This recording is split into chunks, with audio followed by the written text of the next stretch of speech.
Good evening, everyone. It was a long and interesting day, and I would appreciate your patience and attention for a few more minutes. The topic for my presentation is winds of change. Role of CSR to internal motivation in promoting harmonious industrial relations. Well, the topic of my presentation is rather meets up to the purposes of the conference, because these are definitely times which are changing, and there's a wind of change in the air. Introduction.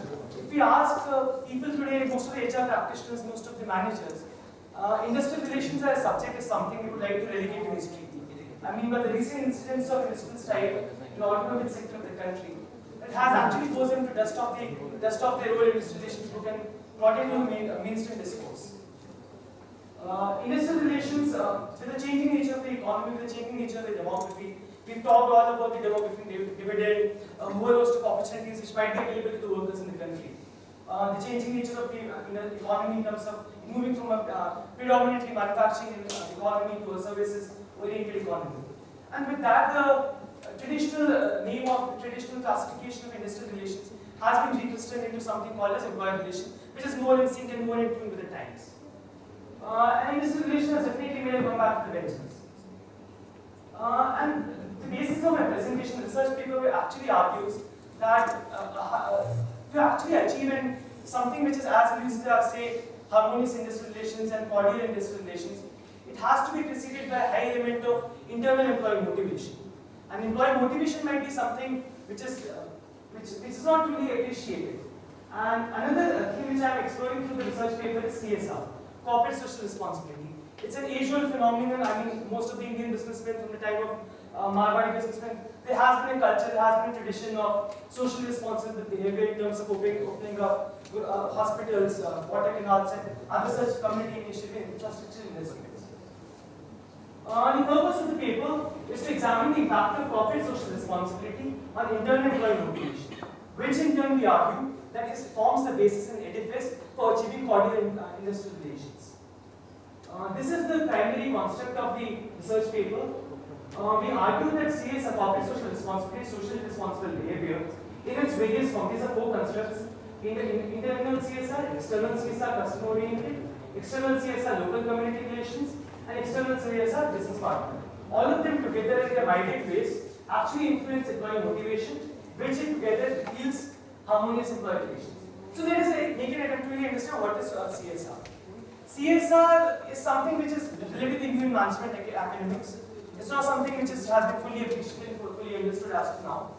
So I would define internal CSR to be an organization's action within the confines of the organization, whether it creates an environment, it fosters an environment which actually encourages wage parity, whether it provides employees an opportunity to better themselves, seek developmental opportunities, it provides an environment which is free of bias, free of favoritism, free of nepotism. These are characteristics which actually form internal CSR.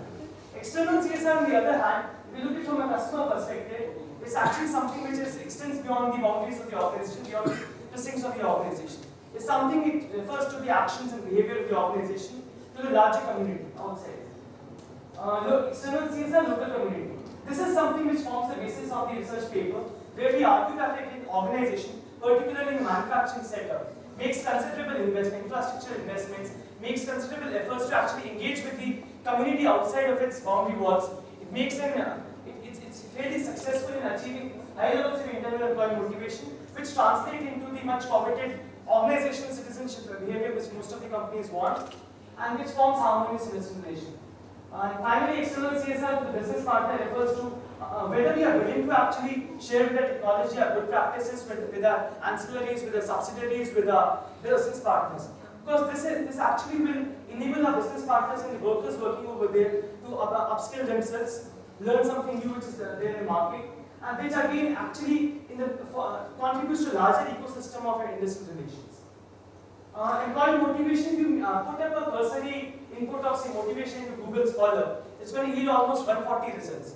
It's again something which hasn't been, it's something very old, one of the basic fundamental ideas of organizational behavior, but yet it hasn't been fundamentally defined, and no comprehensive definition exists for motivation. Internal motivation, why is internal motivation important? I mean, internal motivation is simply important because if you have motivated workers, they'll be more loyal, they'll be more dedicated, they'll be more committed, they'll be more productive at work. And when they are loyal, dedicated, committed, and productive at work, it will actually substantially reduce chances of industrial strike, chances of industrial strikes, chances of actually any sort of bitterness existing between the management and the employees. So this is the premise of failure. We've hypothesized that a relationship exists. This again goes in detail, and would appreciate the judges to actually go through the paper, because I've included most of the statistical analysis in the paper and kept the presentation in fairly lay terms for the general audience. So it's hypothesized that internal CSR as well as the external CSR in its various forms are divided into three parts: external CSR with a focus on customers, external CSR with a focus on the local community, and external CSR with a focus on business partners. All of these together influence internal employee motivation. Methodology, just to give you an overview of how we carried out the research. The research is actually a takeaway from a Lithuanian research which is published in the Barclay Journal of Management, wherein it's not an exact copy, but it's something which we've extended to our paper. The paper argues that the basic premise of the paper is clear. A survey questionnaire was adopted from there, and the questionnaire consists of 28 items. And those 28 items, a scale was developed based upon a 5-point Likert scale was developed, which ranged from strongly agree to strongly disagree. And based upon the administration of that questionnaire, it was sent across to 206 industry practitioners. We'll be discussing the demographic characteristics of those practitioners who administered the questionnaire. But to give you an overview, it was mostly administered to supervisory level staff. And out of those 206 questionnaires which were sent across to social media platform, we received 186 responses, which are complete. And the questionnaire included demographic, introductory, main questions. So basically, demographic questions set the context for the study. Introductory questions were an attempt to actually identify and appreciate what are the respondents' view to issues of CSR, to issues of motivation, to issues of industrial relations. And the research hypothesis was finally tested using regression, correlation analysis. Factor analysis was also used in this. Now, we actually argued that internal employee motivation can be successfully used as a proxy for capturing cordial employee relations. This is the respondent profile. We have been fairly lucky in having responses from people who, it's not skewed in any direction. Males and females are almost equally divided.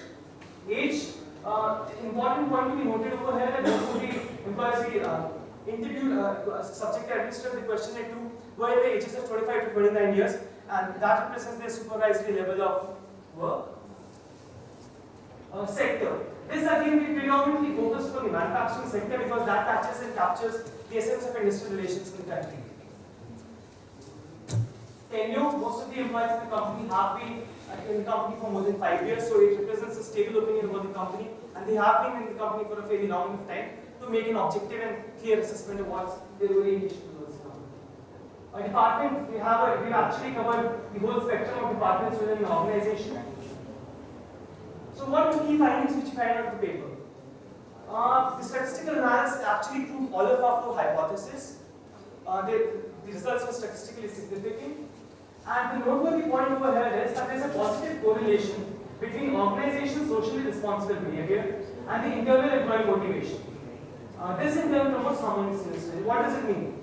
It means simply that if the employees of an organization believe that the organization is actually doing a lot of socially responsible work, they're able to, as social identity theory predicts, they're able to relate to the organization's values, its beliefs, its cultures.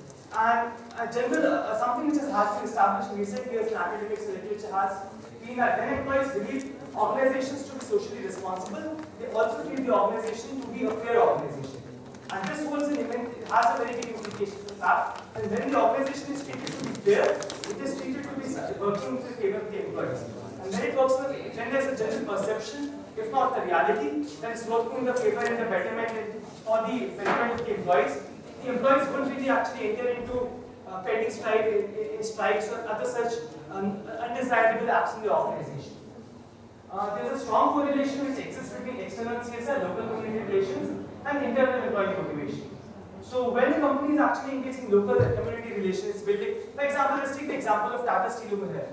When Tata Steel actually wants to build a rapport with its nearby community, what will it do? It will sponsor, I believe there's a stadium which has been dedicated to the city. It will actually dedicate a park to the city. Many such infrastructure projects will be initiated and which will actually help the company build and actually earn the trust of the local community. Traditionally, have been investment in hospitals, sponsoring local art and culture events, and many such initiatives actually help the company build its rapport with the local community.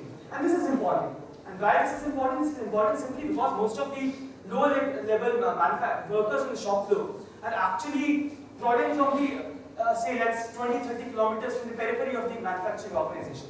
So if the workers actually feel that the company is taking care of not only itself, and it has a larger responsibility, considers itself to be responsible for its community, for its nearby areas, they'll be more than happy to work within the organization, and they'll have a sense of ownership, a sense of belongingness, and they feel that their personal values, their personal beliefs are reflected and magnified in the company's actions, which are demonstrable.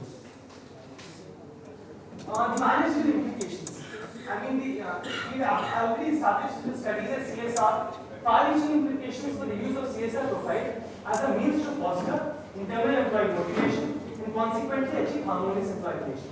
What does it mean? Today, with the mandatory spending on CSR, I mean, there's a recent companies bill which has come over, which has been passed by the Indian legislation. It argues that organizations with turnover of more than 10,000, with annual profits of more than 5 crore rupees, have to mandatorily spend 2% of their earnings on CSR. So organizations have to mandatorily spend money on CSR. Managers can derive a learning out of this is that they can use their employees and make sincere efforts to involve their employees in their CSR initiatives on the ground. What will this translate into? Employees will be more motivated because when they themselves go out into the field, for example, let's take an example for an organization. If there's an annual day being organized in the company, and if the employees are themselves participating and going and say providing food to beggars and other people in the community, they themselves feel motivated. They feel a sense of purpose. They feel a sense of community to the company, and this self-expression will actually help the company to motivate them, and this will enable them to become more productive at work. They'll be more loyal, more dedicated, more committed, and this is important. Achieving trustful, mutually respectful, and goodwill-based community relations. All these aspects together actually lead to a mutually respectful relationship between the community as well as the management. Build credibility in images and employer of choice. There has been recent research which has been conducted which substantiate this, that when employees and prospective employers consider an employer to be socially responsible, it becomes an employer of choice. They want to work in such a company because they feel that there is a sync between their values and the company's value. So use of CSR in general and community relations in particular to address deteriorating industrial relations in the country. This is an implication. What's the originality and value of this research? I mean, it identifies a linkage between CSR and internal motivation. This is something which has, as I already pointed out, been established in the Baltic Journal of Management paper which I talked about earlier. But we extend this further to actually link it to industrial relations and ensure that if internal motivation exists between the employees within the employees of the company, it actually helps the company to maintain quality industrial relations. But our research is not without its limitations, and two of the limitations which we could identify from our research were that the study is limited to one country in the investigation, therefore further research needs to be extended to other countries. We've done the study only in India, although the sample has been fairly representative by involving respondents from across the country, across age groups, across industries, across sectors, across designations. Second research limitation which we could identify was that this survey was administered sometime in May to August this year, and that wasn't really a good time for the economy. So this has been administered during a time when we were suffering from low economic growth. So to actually prove its generalizability, we might replicate the study in a fairly stable economic environment as well. So again, to surmise that our premise has been, the research paper has actually argued and proved through its empirical findings that CSR profile of a company can be successfully used for promoting internal employee motivation, which translates into quality employee relations. That's thank you.